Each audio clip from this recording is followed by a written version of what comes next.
പുരാണത്തിൽ ഒരേ സമയം ഏറ്റവും വലിയ ഭാഗ്യവാനും നിർഭാഗ്യവാനുമായ ഒരു രാജാവുണ്ട്.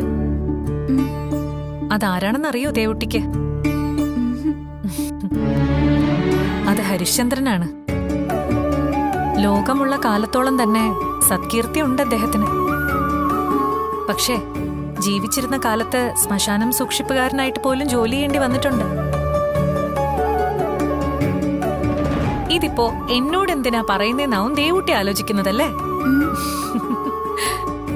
ഹരിശ്ചന്ദ്രൻ മാത്രമല്ല, ഓരോ മനുഷ്യരും ഇതുപോലുള്ള ഭാഗ്യാനുഭവങ്ങളിലൂടെയും നിർഭാഗ്യങ്ങളിലൂടെയും കടന്നു പോകുന്നുണ്ട്.